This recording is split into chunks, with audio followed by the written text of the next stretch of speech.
Today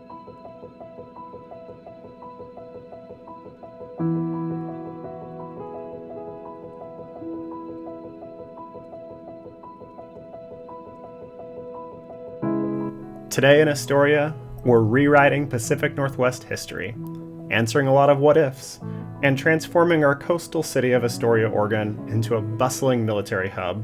We're going to build up Fort Stevens, construct massive 12-inch disappearing rifle batteries along the coast, and build a sprawling steam-powered naval supply base to anchor the entire region. So grab your snacks and your coffee, hit that subscribe button, and let's dive into Astoria.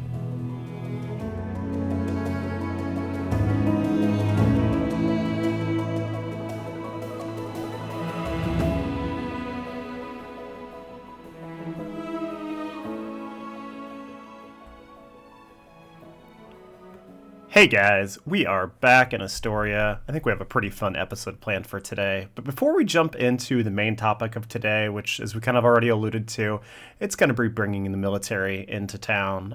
Something that's probably been long overdue. The area has a really steep tradition of having a lot of military presence.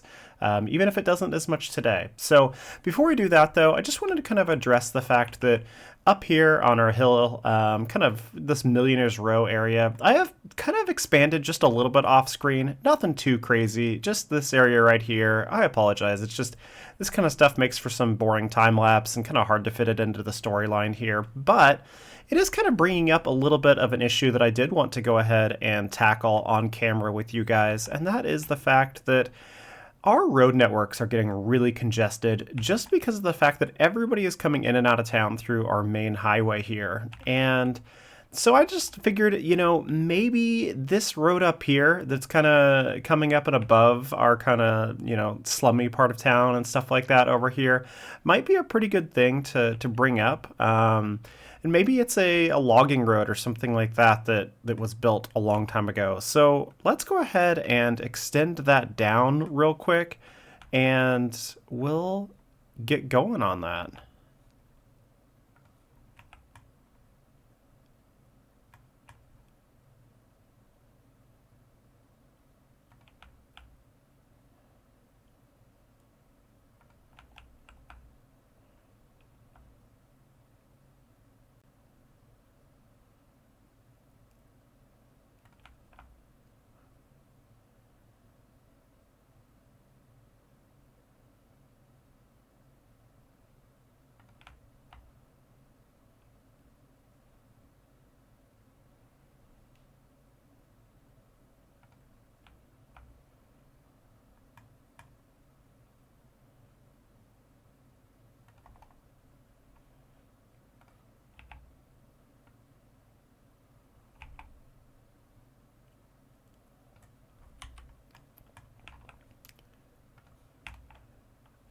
All right, guys. So I'm really hoping that helps alleviate some of the traffic congestion that the city is feeling. I know it's not a really big road or anything like that, but I think it's kind of an important thing. We've talked about in the last few episodes that there's got to be, these elements of stuff already in place in your city that really help it kind of come together and help you kind of see the ultimate vision, and as things develop and stuff. So I've also, kind of along those same lines here, I started having this situation where it looks like maybe they've started to log out some of this area. And so we've got Coxcomb Hill here, which I think will always stay Coxcomb Hill. And we'll have to decide if we're going to build the column on top of it like they have in real life there, or what the plan is for this. But yeah, from up here, you can really see the city is really expanding quite nicely. I'm pretty proud of it. We tackled a lot of the new waterfront and the Astor Hill regrade in our last episode. And I think we're kind of maybe going to set our sights on another regrade here soon. Maybe over here. This area is pretty steep, and this part of the city has kind of been a little bit neglected. Ever since we built the train station over here, we really didn't expand too much in that direction. So that's kind of a look towards the future, but let's talk about now. So we're going to go ahead and head off over here and actually start to tackle a military base, or a couple actually military installations. So it's something that I feel like a lot of people request this in pretty much every City Skylines series, and I just kind of want to, touch on a couple things. First off, I like the idea of doing a military installation from the stance of it economically, culturally, and logistically impacts the city and a region. But I'm not like a hardcore military buff or anything like that. I know a little bit, but it's just, let's keep this, any discussion and stuff like that that we have about this. Let's be sure to just keep it civil here, keep the conversation just focused on Astoria itself, nothing else. And yeah, so before I jump into the time lapse here, I just kind of want to talk about this area. So in real life, this is the area called Fort Stevens. And Fort Stevens has a long history of having a military presence. There is originally like a little earthen fort right in here, which I think we may go ahead and build in our build today. Keep with the real history of Astoria, especially since it predates the time period that we kind of said that we diverged from history. And then there are a number of coastal batteries, which we're going to go ahead and build today as well. And then we'll introduce a couple new ideas, which I won't, I'll get to in just a minute here. But this area today mostly exists as a massive state park. So this is all federally and state-owned lands. And then there's actually the jetty that's out here as well. So we're kind of, I just want to talk about this area in general before we jumped into the time lapse. So that's kind of where we're going to be working. So we're a little bit further away from the city. And I'm thinking that the very first thing that we're going to go ahead and tackle in our time lapse is getting a road all the way over there, because obviously that would have been something that would have been important. So let's get to it.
Okay, guys. Sorry, massive nature distraction there. Hope that was okay with you guys.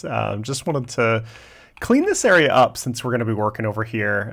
This everything imported when I originally imported it at this super deep like thing, and I didn't think it would bother me that much, but oh man, it's been a real hassle to deal with. Anyways, we kind of brought our highway network over here, and like we've been talking about, I tried to keep that grid going, straight here. So this should be the exact same grid as back over in our city, which is pretty exciting. Kind of trying to keep a little bit of that realism in there. But yeah, so I'm gonna, break into the time lapse again. I just wanted to kind of jump out and kind of talk about what we just accomplished there. And this time during the time lapse, hopefully we'll talk a little bit about the history of this area. So let's go for it.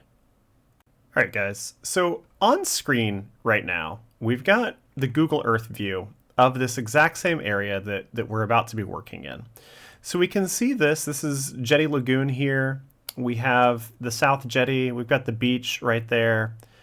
We've got this area here that we just kind of, flattened and worked through and stuff. And right here is the Fort Stevens kind of earthen fort. So this is the original fort. So I just wanted to kind of show this because this is what I'm about to go ahead and start working on here. So this is Fort Stevens. This is kind of the historical, first place that we start to see, a really strong military presence in this part of Astoria. So that's what we're going to go ahead and tackle.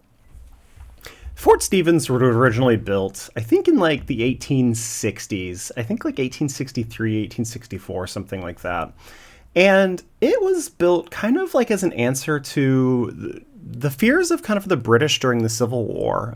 So even though the Civil War was obviously being fought against the South, the United States kind of had this fear that the British might join the war and help the South, and it could be really devastating for them. So the kind of concern there too is obviously the British occupied Canada, and there was an ongoing dispute between the British and the United States about the Oregon Territory, Alaska, and stuff like that at the time. So what was done was the U.S. had this idea, let's go ahead and build a new fort at the mouth of the Columbia River. There's a couple forts that were built around this era as well. And we'll kind of talk a little bit more about those when we talk about some of the turrets and the later additions to those. But the fort that we're going to build here, Fort Stevens, the earliest form of it, was actually an earthen fort. So what we mean by that is that during the Civil War, the technologies were changing really rapidly. As war tends to do, it tends to promote a lot of new technological growth, the faster we can kill each other kind of thing. So what happened was that traditional cannons were, they were called solid boards. So what happened is that a traditional cannon was just a tube and basically gunpowder went in and a cannonball came out. And that wasn't highly accurate, didn't have a lot of range, and didn't have a ton of power. So during the Civil War, they had figured out that you could do like you can with a gun barrel and rifle it. So rifle it basically means cutting in spiraled grooves along the inside of it, which causes the projectile to spin as it leaves the barrel. A spinning projectile goes through the air a lot further and a lot straighter, and you can have a slightly different projectile shape when you're doing that. So that meant that you could, hit your enemy harder from further away and more accurately. And the forts at the time were mostly built of, brick and stone. They were masonry forts, and they held up fairly well to traditional cannonballs. That was kind of the ongoing military thought for a long time.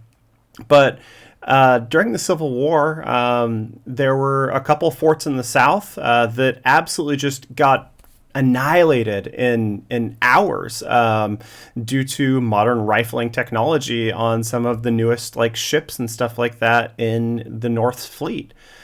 So the answer to that ended up being that we learned that just using dirt was a far better wall and defensive structure than stone would have been, and the reason for that is that it absorbed the impact of these projectiles. So Fort Stevens was kind of built with what we learned during the Civil War. So it's built just at the tail end of the Civil War. I think, like I said, 1865, I think, is the first year that it's operational there. And it's kind of, the idea is let's protect the Columbia River and our interest in this area from any potential, British invasion or anything like that. You got to think the British were not that far away. Victoria would have been just a couple days journey by ship. So if the British had, an ironclad or something like that up there, then it could have ended up being a dispute. So that's kind of what was going on here at Fort Stevens at the time. There weren't a lot of men that were stationed here, but the U.S. did have a little bit of like a previous military presence here.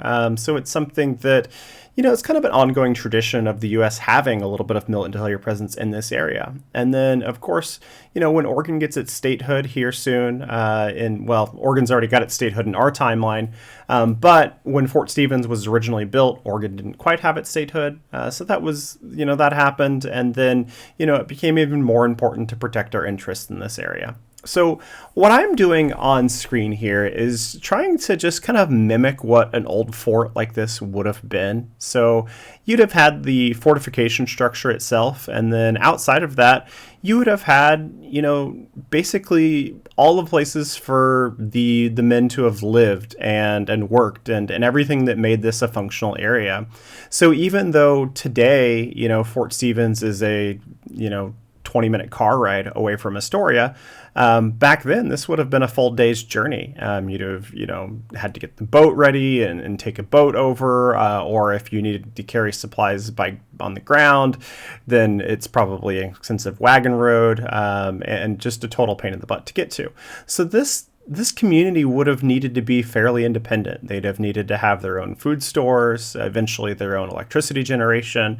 So this was something this was very much its own small micro town here.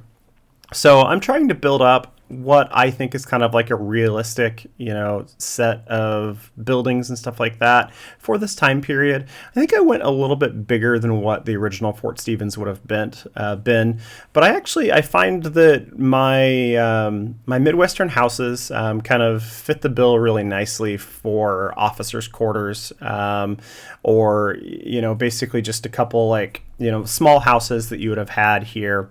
And then the other thing that I've used a couple times in other, saves that I've made is the Eastern European buildings are like spot on for what barracks would have been during this time period and other like military buildings. I absolutely love using them for that. They're gorgeous assets. They fit so perfectly for that function. So that's kind of what I'm doing there. Just kind of, trying to give this area very much like this planned look here, like it would have been. And, the military, if anything, it's known for its efficiency. It does, tries to do everything in a very planned, strategic manner. And so I'm trying to just kind of bring that vibe to life here. And then also trying to balance the fact that I'm building this, in the late 19th century, but knowing that it's already been here for probably 40 years and will hopefully be standing as a state park or something like that in 100 years in our series. So just kind of trying to make the most of this and make sure that it's something that we have for a long time in the series. I don't have to revisit just constantly. I'm sure we'll revisit a few times, but for now we're trying to make this something that we have for a while. So just giving it all the normal amenities that you'd give a little town so that it actually functions in game here too. The other thing I'm trying to do here too is kind of, build up some of these little storage facilities. I kind of have a feeling these would be probably like ammunition storage, just equipment storage, and it's just looking at other bases in the area that I've seen nearby and stuff and just seen in my life. This seems pretty typical to kind of lay it out like this. So that's kind of the goal, and it's kind of what Fort Stevens would have been. It wasn't huge. It's not like it's a full military base or anything like that. There was no training going on here. This was just a station to make sure that the U.S. protected its interests here at the Columbia River. And I think in our timeline too, it's something that Astoria was a much larger city in our timeline than it would have been in reality. So the U.S. probably had even more vested interest in protecting this area, and so this probably would have been a fairly active, duty station. Maybe 500ish soldiers. I think in comparison to real life, they had more like 150, 200 soldiers here. So it's still not huge. Some large military bases today can have 30,000 soldiers. 40,000. I know that I used to live next to Fort Riley in Kansas, and they would routinely have 20,000 soldiers on base at any given time, which is crazy compared to this little fort that we're building here. So that's like I said, kind of what Fort Stevens would have been. It's a fun little addition. I had a lot of fun building it. Kind of picking out buildings for it. You get to use some stuff that you don't normally get to use, which is pretty cool. And it's, I think, going to be a really great just backdrop for the series. And again, kind of on that theme of adding some more, stuff around Astoria itself to really fill in our region. So I think the next thing we'll go ahead and tackle here is kind of a couple of the slightly more modern additions to Fort Stevens. And I'll break out of the time lapse for that. I think I got just a little carried away on detailing this area out. And I think we're going to take this just a little bit further, and I want to introduce today's new asset. This one's I think it's kind of fun. This has been something that I've seen a few requests for, and it's not exactly going to fulfill everybody's requests, but something that's really common in this area, and I'll go ahead and pull it up on screen here. So if we take a look here on screen, there are going to be a lot of artillery batteries. So these guys here, you get to see Battery Fisher, these batteries here. And actually, let's take a look. There's not 3D view in Google Earth in the Astoria area for whatever reason. So we're going to jump up to Washington on Whidbey Island and take a look at one of the most well-preserved of these artillery batteries here at Fort Casey. So Fort Casey, and for that matter, Fort Stevens and Fort Columbia and a couple of the other ones over on the Columbia River were all built around the same time. We'll get into that history in just a minute here. But these artillery batteries here were crucial to America's plan for defense back in this era. And they were all built around the same time period, right around 1890s to 1905 is kind of when these things started popping up and when these were being built. And like I said, I'll kind of get into the history of these a little bit during our time lapse here in just a minute, but I just wanted to kind of show you guys what these look like in real life, in case you're not familiar with them or anything like that. They're all over the Pacific Northwest. I don't know how common they are on the East Coast, but man, if you drive up and down the Pacific Coast, you'll see one of these. It seems like every about like 30 minutes of driving, you'll run into one. But there are quite a few of them around this area. These artillery batteries, and most of them have been turned into state parks and stuff like that today. But that's kind of what these are. And I'll get into the actual asset here, and you guys can see what I'm talking about. So we'll pull these guys up. They are going to be found in our parks and the landmarks menu. We'll scroll all the way to the end here, and we've got an artillery battery large and an artillery battery small. So I'll go ahead and pull these up here, and I'll place them down so you guys can see. So the way these work is that they're really simple. They're just little props here, but they contain the grass already on them, so they look like they're kind of buried into the ground just a little bit. And you could even bury them just a little bit further yourselves if you wanted to. And let's go ahead and grab the other one here. This one's the large one, and you'll see it.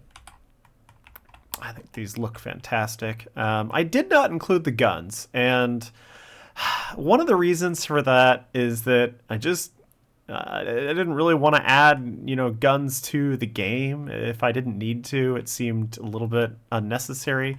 The other thing is that there's very few of these that today have their preserved guns or anything like that intact. There's only one in Washington that still has a gun there, and it's just for show. Most of the guns that they were actually removed really early on in the lifespan of these. I'll kind of dig into that here in a little bit. But so that's these guys. Like I said, they're pretty simple, but I think they add a lot to an area, and they'll add a lot to this area. So I don't. This is not the final placement of these, but let's just kind of talk about the placement of these in real time here. So at the time period, the U.S. was really worried about some of its, northwestern, states and stuff like that up here. It was really worried about Oregon and Washington. And the reason for that is that the British and the Americans were having a dispute over some land around British Columbia and Alaska. And they genuinely feared a war with the British at the time. So they were very keen on protecting, these ports and stuff like that. And the Columbia River, especially now with our kind of alternate timeline of Astoria, being this massive bustling port that it is, would have been a prime target. So what they would have done is that they wanted to create what's called an artillery crossfire here. So they would have built artillery batteries along this area here at the mouth of the Columbia River. And then they would have built ones on the Washington side as well. And in real life, both of those sets of batteries are still there. So there's a set of batteries on the Washington side here called Fort Columbia, and then on the Oregon side here at Fort Stevens. So they would have kind of had a crossfire here, and any ship that was trying to enter the Columbia River or come up through the Columbia Bar would have had just a heck of a time. Not only, would they've had to face artillery, but the Columbia Bar, as we've talked about many times in this series, was really tough to navigate. So it would have taken, a very experienced captains to really make it up the river. And even if they could get even a little ways up the river here, these artillery stations would have just been bombarding these ships.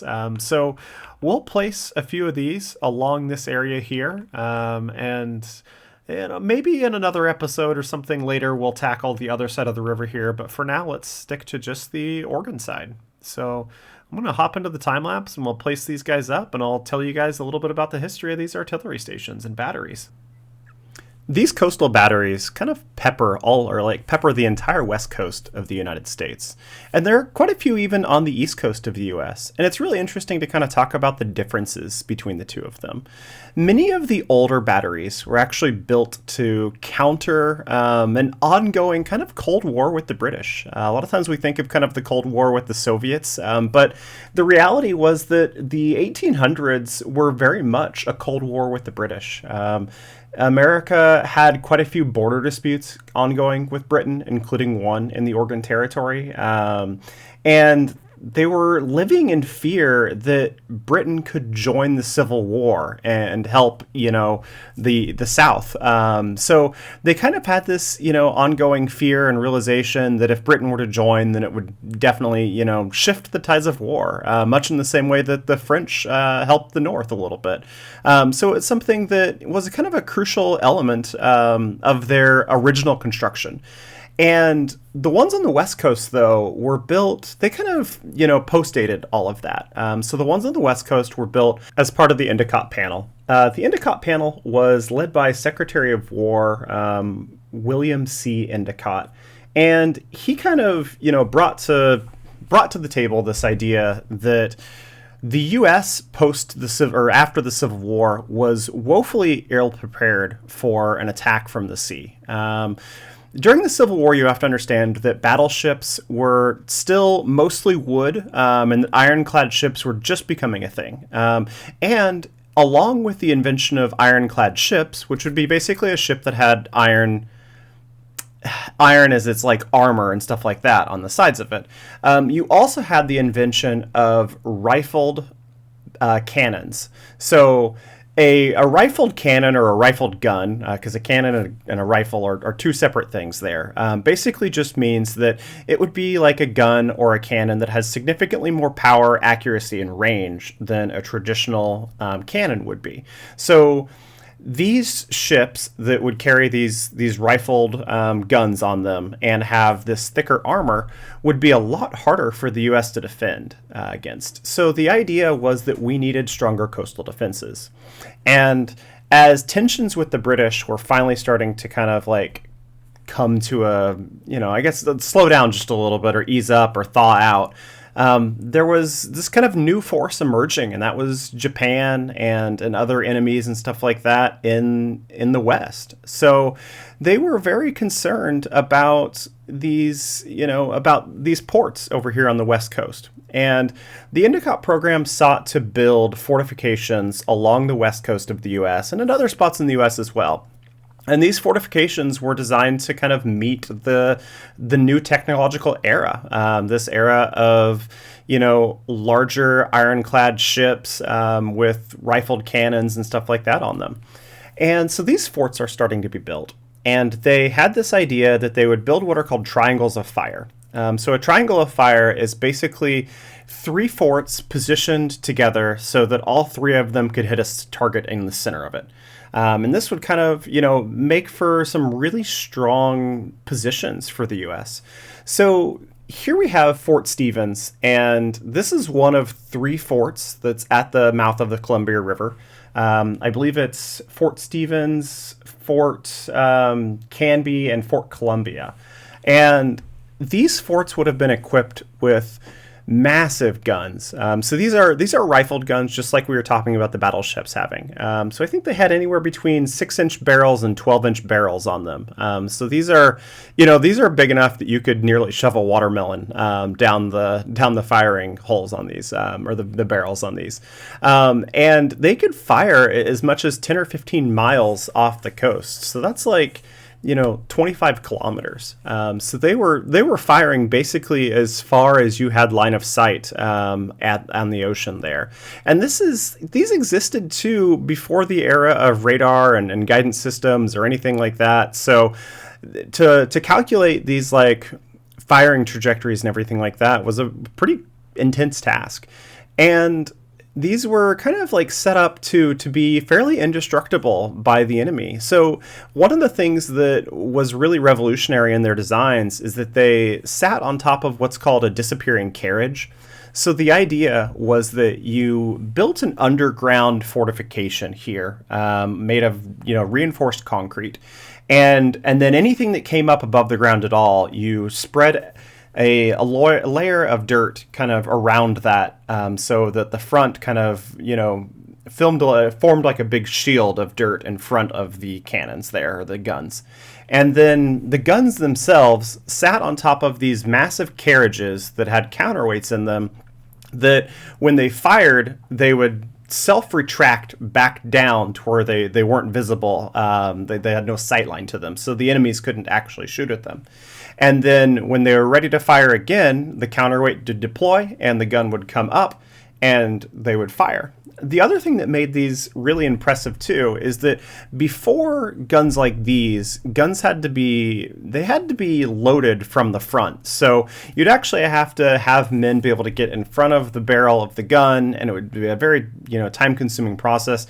And you had to stuff your black powder and your everything else down into the barrel, and then stuff your ammunition or your cannonball or whatever you had down into the barrel, and then you'd load it and be ready to fire. And these worked very differently, and it allowed them to be fired a lot faster.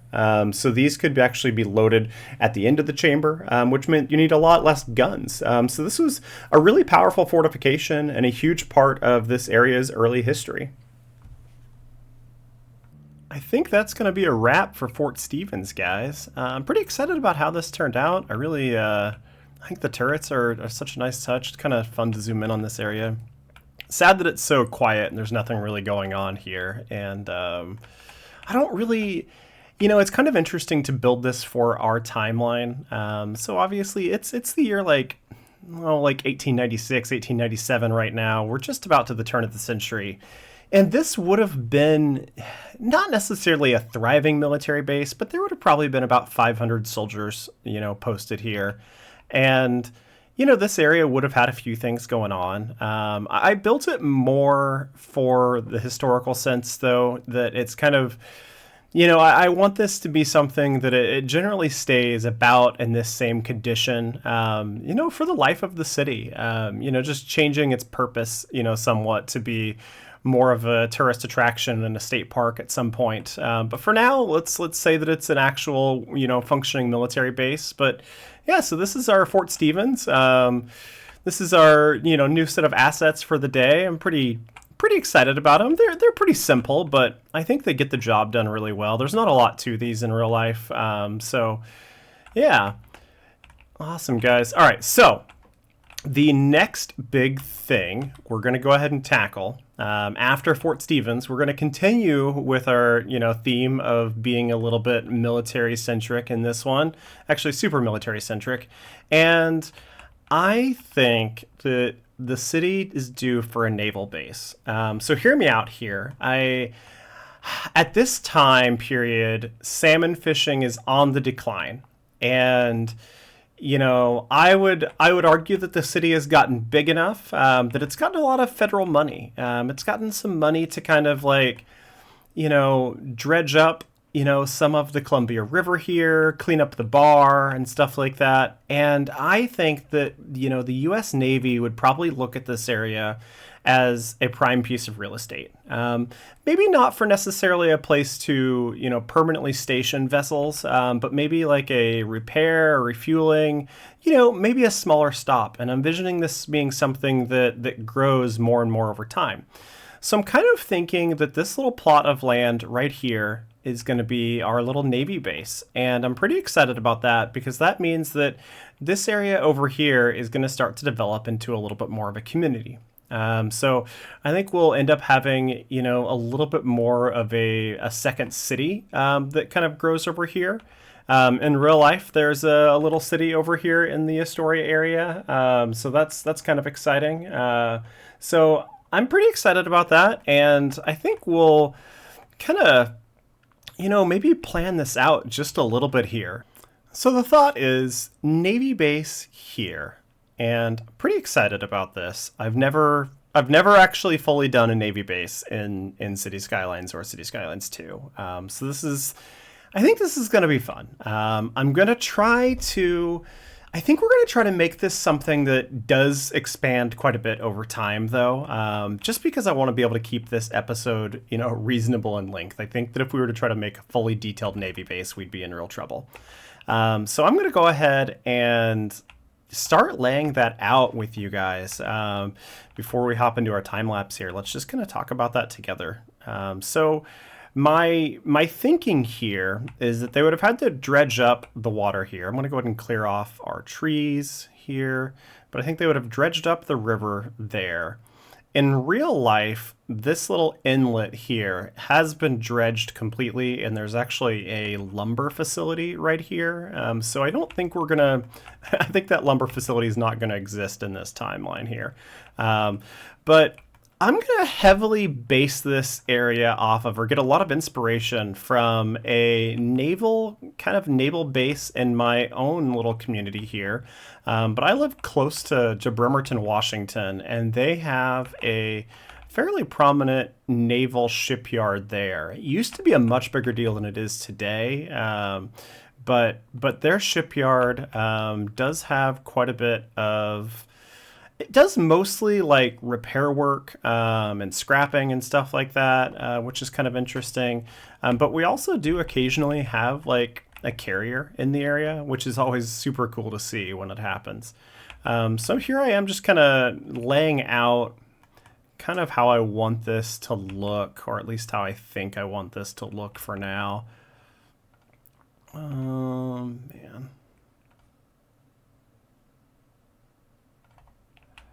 Do that.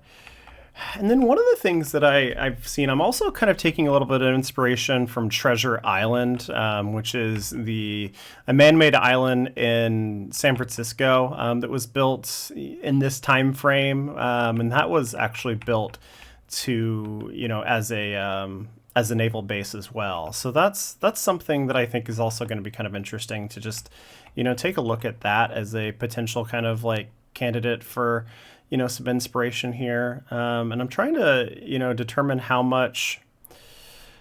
I want to be reasonable with how much we kind of extend out into the harbor here, because it's not like we have a lot of fill dirt that we're getting from somewhere. It's not like our other harbor extensions where we've had that had that dirt to move out there. So that's kind of one of the things that I'm trying to pay attention to here. The other thing that I want to make sure and try to do is place a few dry docks kind of set up into here. So I want to keep that same theme of kind of the docks being a little bit of an angle here. So what I'm going to do is I think I'll actually put a dry dock right in here. So I think it's going to be easier. If you guys are ever trying to do this yourselves, one of the things that I always am a glutton for punishment, because I always start by not doing this. But man, if you just fill this area in first, it is so much easier. Not realistic, but it is easier. So make sure and do yourself a favor so that you hate your life a little bit less, and raise the land up before you get going on all this, because then when you go to place all these roads and stuff like that and get your final layout, life is just much easier on you. So I'm going to level this all out here, and then I'll grab my road tool, and now you'll see it actually does want to connect. And I'm going to say that this is kind of our first dry dock here, and actually I should follow my own advice and continue to lay this area out. So I think this is definitely as much as we can afford to do in terms of like dirt that we're moving into this area. So for now, I'm gonna set this to snap here, and we'll go 56 wide. Okay. Avert your eyes for a second, but all right, I want to make sure that this holds our boat.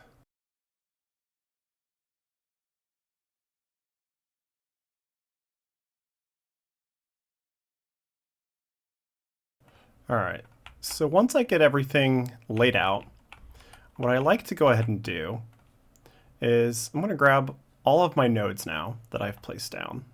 So we've got, yeah, I like that. Okay, so we've got all of these nodes here. There's a ton of them. I'm going to grab them all here.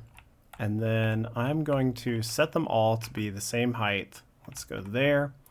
All right, so now we have a pretty flat area. And this is pretty realistic too. This area in real life is a big mud flat. It would be pretty darn flat.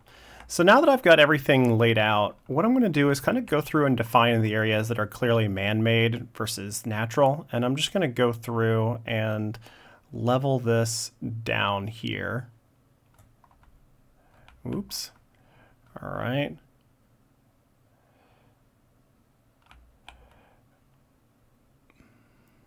And I think this would have been a fairly realistic amount of dirt that they could have brought in. And they were definitely, they moved a little bit of dirt out probably and leveling this too. They were dredging a lot of dirt too, so they might have been pulling dirt from the seafloor and then bringing it over here to fill. That's probably the most common way that we bring up and reclaim land today is through dredging, especially the Dutch, who do more reclaiming than anybody else, it seems like these days. So that's kind of how that process would have worked. And the other thing too is we're not planning on building skyscrapers on this. So the foundation for these, doesn't have to be quite as intense here. All right, so we've got our dry docks kind of filled out here. We're just going to level those out.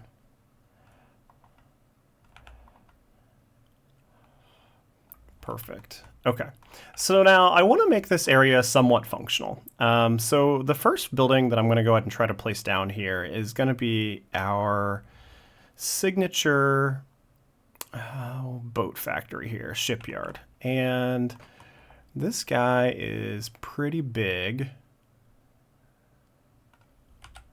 All right, and I forget exactly what or how this thing goes together here. So it actually looks like it goes together this way, which isn't too far off from the way our roads are laid out, except just the opposite. So I'm gonna bring this up to our road's height here, and let's go ahead and maybe, I think I like the idea of bringing it all the way out here to this point. Yeah, this is really close. Okay, so we're gonna rotate this now to be in line with this road right here. Okay, and then let's go ahead and level this all down real quick. We will get rid of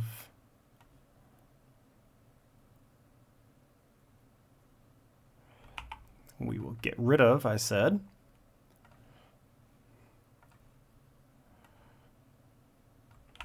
And I think I want to be able to tuck this in just a little bit further here. So let's grab that. Grab our bulldozer tool. And we will bring this over and place it right here. I feel pretty good about that location. I love that, actually. All right, so now we'll go in here and we'll just clean this area up. Make it look a little bit nicer here. Perfect. Okay. So I think that's going to fit in really nicely. So let's go ahead and get rid of our topography lines so that things look half decent here. Yeah. All right. I love that. So yeah, so we're going to have our big shipyard over here. So I'm going to go ahead and, start building this guy, and we'll kind of talk just a little bit about a couple of the other shipyards during this era and what this would have been like. I'm trying to rewrite history here. So I don't want to, I originally thought about having this, having some grand story about how the U.S. decided to put, its entire Pacific Fleet here, or that maybe this was going to somehow replace, what would be like San Diego, or maybe we'd have an alternate story about like Pearl Harbor. But I don't want to, I just don't want to rewrite history, like I said. So we're just going to try to add to history just a little bit, maybe steal just a little bit of history from a couple other areas. But my kind of thought then in this naval station is that this was going to be, when it first was created, going to just be kind of out of necessity for the fact that ships at the time required a lot of coal to operate. So this would have been just post-Civil War. The Union would have had a few ironclad ships that it probably deployed a couple, late generation ironclad ships to this area. They would have all burned coal as their fuel source. And to get that coal, why not pick an area that's right at the terminus of the Transcontinental Railroad? So with the railroad coming to Astoria, I thought that it made a really logical location. And it's something that battleships probably wouldn't have wanted to go all the way into Portland, Oregon. It's something that it kind of becomes a strategic bottleneck. So having a ship go down a narrow river channel like that, it might be a little bit of an issue. So it might be a reason that Portland never had that same, kind of thing going on. And then the Puget Sound, that was something that a ship to go into the Puget Sound, which is where Washington is, our northern neighbor, also took a little while to get into the Puget Sound. It was probably a full extra day's journey just to get in and out of the Sound. So my thinking here is that this would have been a really strategic refueling stop that eventually turned into, a great, place to have a repair yard, a shipyard, maybe some, naval construction would eventually happen here. And that's why I'm building these dry docks up. And I kind of I took a lot of inspiration from the area of Bremerton, Washington, which is pretty close to where I live now. And they have a pretty large shipyard there. And it's something that the shipyard there has been, losing significance over the years, but it's still, by far the largest employer in the area, and a huge part of the local industry, and something that, they do a lot of work on ships in the West Coast. I think it might be the largest naval shipyard on the West Coast outside of San Diego. So it's a pretty big deal, and I wanted to kind of take a little bit of inspiration from that. Here you kind of see me trying the crane that's on PDX mods, the giant gantry crane, and realizing that it's at least 20 times larger than I wanted it to be. So I'm going to make my own here, and that's kind of exciting. Have a little bit of fun with that in this episode. Lost on me has I guess I've gotten lost in my ability to make assets now, is that I really enjoy just trying to make things out of random parts that you find in this game. It's kind of an odd little joy and satisfaction of like, hey, I can make this other building from these like 9 buildings that I spliced together. And it's a really cool thing to do. But now that I can make my own assets, it's like, or I could make a real version of it. So I decided here, instead of making my own gantry crane, that I would make one out of parts in the game. But anyways, off of that little tangent, the other inspiration that I wanted to take is Treasure Island. So Treasure Island is a enormous naval facility that was built in the San Francisco Bay Area. And we kind of think of it now as just this little island between San Francisco and Oakland, and it's where the Bay Bridge kind of turns from being 2 suspension bridges to just a deck and girder bridge. Well, now it's a cable-stayed bridge. But anyways, so Treasure Island was built by the Navy. It's a man-made island. It's enormous. It actually steals the crown of the largest man-made island from Harbor Island in Seattle, an island we talked about in the last episode. And it becomes the largest man-made island in the world for a short time, and has a bunch of little dry docks there. And this is an area that would have been, naval refueling. So very much a similar role to what we have here. And I want to do something kind of similar with this. So those are the 2 kind of places that I took some inspiration. I'll show a couple pictures of both those places on screen too, so you guys can get an idea of what those places would have looked like. Did I do a good job? Did I get close to that? I'm not really sure. But I imagine that, that history all started here in the late 19th century, and that slowly over time, we're going to build this base up, and we will have, I actually grabbed Mac Welshan's asset here of the San Diego Naval Hospital. And first of all, absolutely incredible asset. He does nothing but gold. It's truly beautiful. I strive to be as good as him one day. But anyways, using that asset, I think, is kind of like a cool base. And somebody had this thought in the comments, or not a thought, actually, a historical reference in the comments. And they mentioned that Astoria was one of just a handful of cities on the West Coast that allowed immigrants, or actually accepted immigrants from outside of the U.S. And I thought that's really cool. And they mentioned that there would have been a quarantine facility on the Columbia River. And I thought, I bet that a naval hospital would make a really great quarantine facility. So I decided that this would be our, it'd be a port of entry into Astoria for new immigrants, and that this would be, the quarantine facility would be part of this naval base and part of this history of the area. So that's kind of the vibe that I'm going for. We don't quite finish the quarantine facility in the hospital area in this episode. I feel like we're already at like an hour and 20 minutes long. Last week's was an hour and 20 minutes long. I'm sorry, guys. These episodes are just getting crazy. I feel like we have too much to talk about. I'm having too much fun playing the game here. But here we are.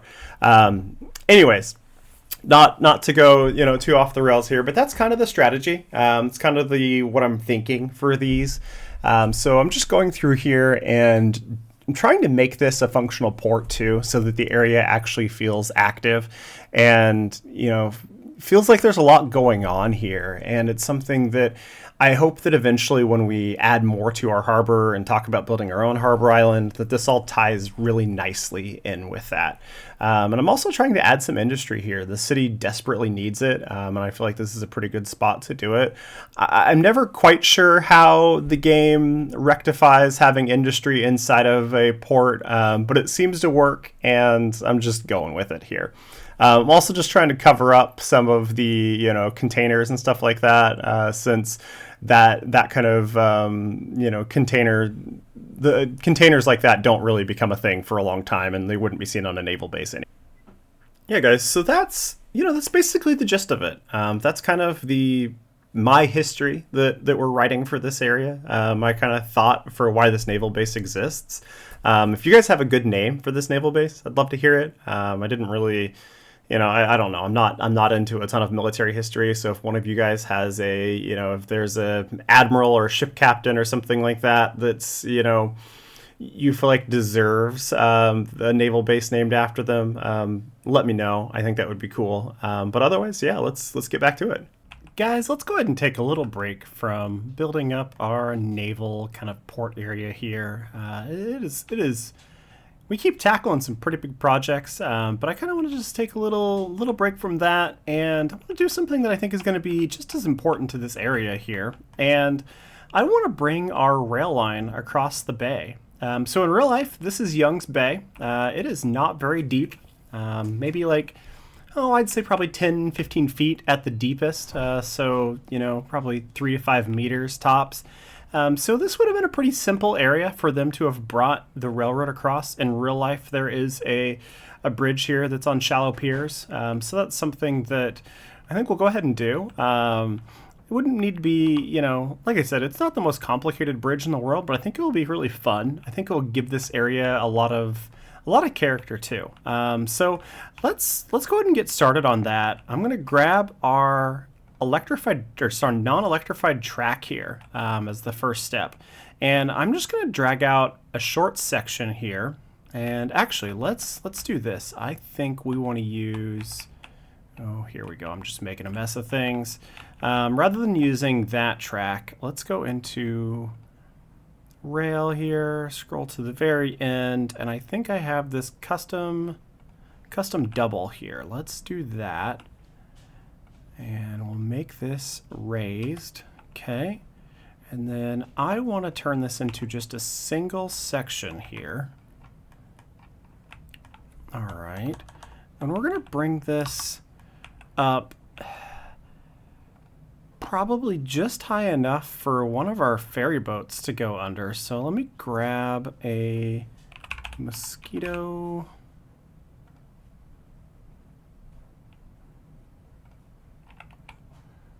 Fleet ferry.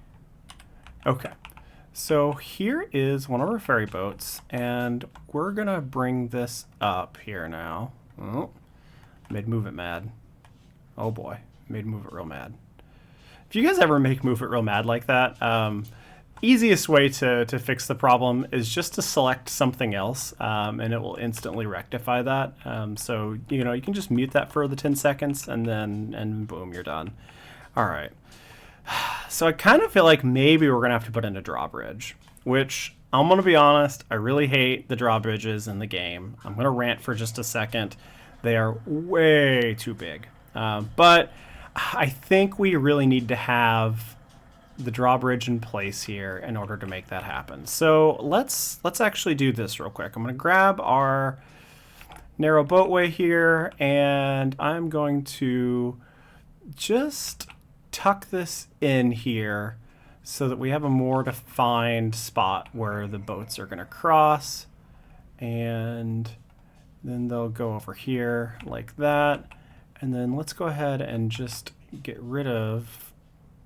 Sorry, friend, you're... Hey, you fixed it. Perfect. All right, we've got that taken care of there. And let's go ahead and tidy this up too. Perfect. All right. So now... let's do the thing that I'm dreading doing, and let's find our lift bridges here. So we've got 2 lift bridges. I definitely think this one's more realistic. It's actually a beautiful model. I just really wish that we could have gotten a... All right, so I'm going to need to be really picky about where this is because you can't adjust much about these after the fact. So let's go with... I want to make sure that I can get to here. All right. I think that I like that quite a bit. Okay. So now I'll grab a segment there and we'll keep those about that length here. I might even see, actually, yeah, let's do this. Oh man, I can't get rid of that. Can I adjust it? Heyo. Looks like I can. Okay. So we're going to pull this back just a bit here. Perfect. Okay. Now we're going to grab this guy and we will pull these out here. Let me get rid of our other one here. We're doing this the exact opposite. Guys, this is maybe my favorite asset that I've ever put together. And so remember how I said that I wasn't sure if I completely loved the blue bridge, and then I seemed like, oh, I really like the blue bridge. Well, I made something with the help of a lot of people in the community, but I made something. And oh my goodness, does this make me happy.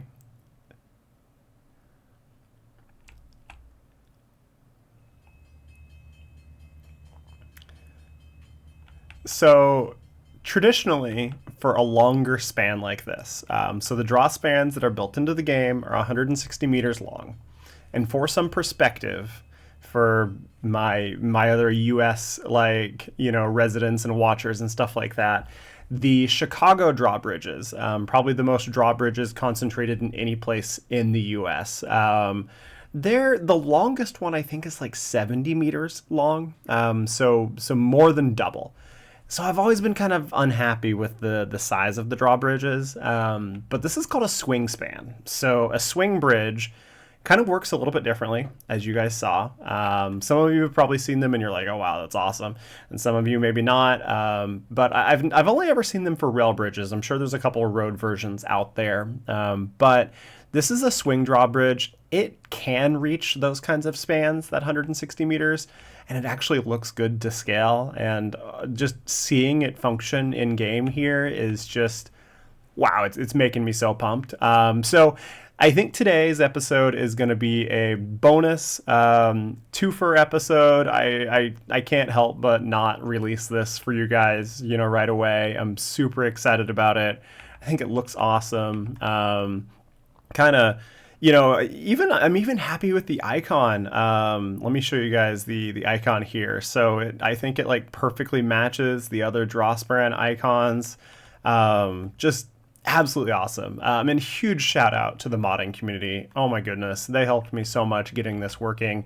There was so much trial and error that went into making this, with quite a few people that we all worked together trying to figure out like how this works. And the long and the short of it is that drawspans in the game were never meant to operate this way.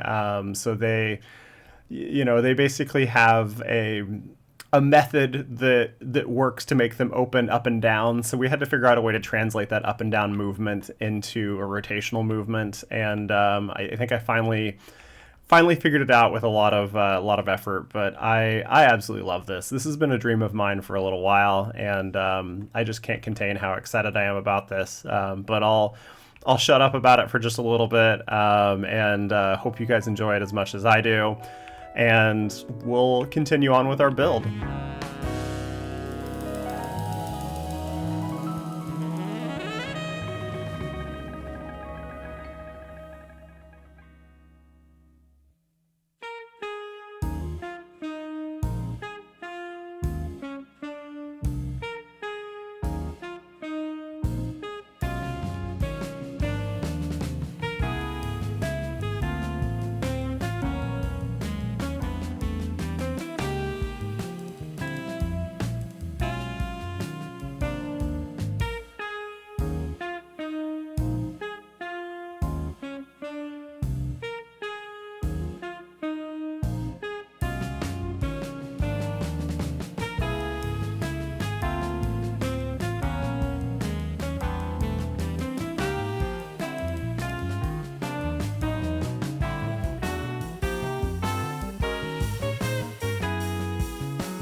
Hey guys, back from the time lapse here, and I think I went a little overboard. It's still nowhere close to being detailed enough, I don't think. But I had a little bit of fun with this. This was a really fun build. I love the way this is turning out. So a couple things that happened though between when we stopped the time or when we started the time lapse and now is I feel like I needed a few more ships to kind of match the era. So we've got a couple ships here, and these are not my models. These were free with credited use from Sketchfab. So we've got these three. So again, I didn't do these. I don't want to take any credit at all. This isn't, normally I don't like to do this, but it's just learning to model a ship is just not something that I really wanted to tackle right now. I made my ferries myself, and I was really proud of those. And I've got a tugboat coming that I'm excited about that I made, but these are another level. So we've got these little guys here, which are torpedo boats, and then we've got this. This is a Liberty freighter ship, and then this guy here is a battleship. Unfortunately, I couldn't find much of anything that was from kind of our turn of the century era that we're in right now. But all of these are going to be early 20th century, so 1900s to 1940s. So I'm pretty happy they'll be able to stick around for a little while, and I think they give this area a lot of character. There's some couple newer naval vessels on the workshop, so if our Navy yard sticks around for the next 50 or 60 years, maybe we'll have to swap these out for some newer stuff. But for now, we've got these here in dry dock, and I'm pretty excited about it. The other thing that I felt was a little lacking and missing in the game and kind of just, throwing off my vibe here, and I think I got a little bit carried away, is I decided to make a crane. So if we go in here to our medium port and we click, and we've got our two container cranes, and they're fine. They're actually really beautiful models. I love them, especially for anything modern. They look fantastic, right? But I decided that I needed something a little bit more fitting of the era, so I made these guys, and I'm pretty pumped on them. They look nice, I think. So I've got those three that we'll place in here, and I think that these will really round out this area nicely. And they function like any other container crane. I'm not sure if I'll release them with this week's video, or maybe I'll hold on to them until we do the Harbor Island. But for now, I don't want to overdo it this week. I ended up making, I think, 4 or 5 new assets for this episode, which is a little, absurd. But here we are. I think these look fantastic, and I think that they really, bring home the vibe of the era. These are the types of cranes you would see, in a port like this up until probably I think like the 1970s, probably when we start to see the standard intermodal cranes that they have in the game currently. So I think that for now this is probably going to need to be a wrap on this episode. I think I could go all day on this, but let's save that for either the midweek episode or the next episode. And I think that that will be a really good place for us to be at. And I'm pretty excited. So we brought a lot of new jobs to the area. That's something that we desperately needed. And it's something that a lot of you guys have been talking about, how is the city going to transition into a more modern economy? And that's something that I'm really excited about with this move, because you're absolutely right. The logging industry and the salmon industry or salmon fishing industry are about to implode. It's something that, like we've alluded to in a couple episodes now, all of these people here, our 23,000 residents, are working, mostly in those two industries. And it's not that the demand for lumber or the demand for fish go down. It's just that the mechanization and the motorization of the world that's coming, really rapidly, is going to really change that industry and make it to where the number of employees needed for it is significantly reduced. And having the Navy come into town here, I think, is going to be another big transition point for Astoria and how it's going to, really, move forward into the 20th century. So I'm pretty excited about that. Hope you guys are too. Was kind of surprised that nobody had suggested this already. I'm glad that I was able to surprise you guys with it. It's been something that I've been planning since I started this series. So really pumped on that. And then also, I think that this turned out great. It's fairly authentic to the real Fort Stevens, which I'm really excited about. And another huge piece of history in this area that I'm really excited to be able to have shared with you guys. And then finally, we brought the bridge across, and I'm really pumped on that. I think it looks really good, and this is something that like I said, there's a bridge in here in real life. It's not a rail bridge; it's a road bridge. But I feel like bringing the railroad over here to our military base was going to be crucial. Having the federal government fund a portion of this bridge is another huge thing that's going to help elevate, our version of Astoria. Also, tell me what you guys think on on our lift bridge here. I like it mostly. And I'll tell you guys a little secret. I and a few other modders have been trying to figure out a way to make custom drawbridges, and we're not there yet, but we've been trying. And I really want to make a swing bridge, and also I am the couple people that have been way better than I am at this. So I'm really hopeful that maybe I can figure out what they have figured out. But I'm really hoping to be able to make a swing bridge, which would be more common for this length of a span here rather than a lift bridge. The standard drawbridges are 160 meters wide, which is absolutely enormous for this style of drawbridge. I don't know if one that wide exists in the world as a lift bridge. Probably so, but this would be an absolute beast. They would normally be about maybe half this wide. So this is a bit wide, and I understand why the developers did it. They didn't want to have to make a drawbridge size for every single width of sea lane. But man, I really wish that we had a standard set of drawbridges just for the small boatways. That would be really fantastic. So anyways, until that's coming, and if that ever comes, then I think it's here for now. And from a distance, I think it looks great. When you get a ferry up underneath of it, though, you're just like, oh wow, that dwarfs the ferry. So, anyways, enough ranting about drawbridges. Hope you guys liked this week's episode.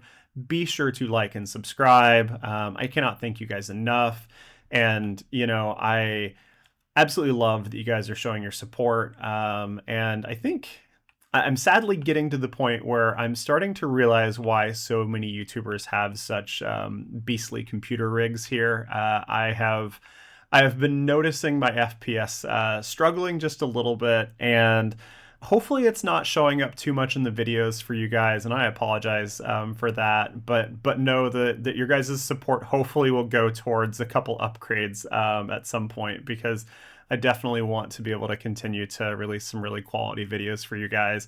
And we have a long ways to go with Astoria here. I'm really hoping to take it all the way into the 21st century and beyond, and really show it the love that it deserves. So thank you guys again. Like I said, like and subscribe if you want to see the city go all the way into the 21st century, and we'll see you guys next week. Thanks, guys. Bye.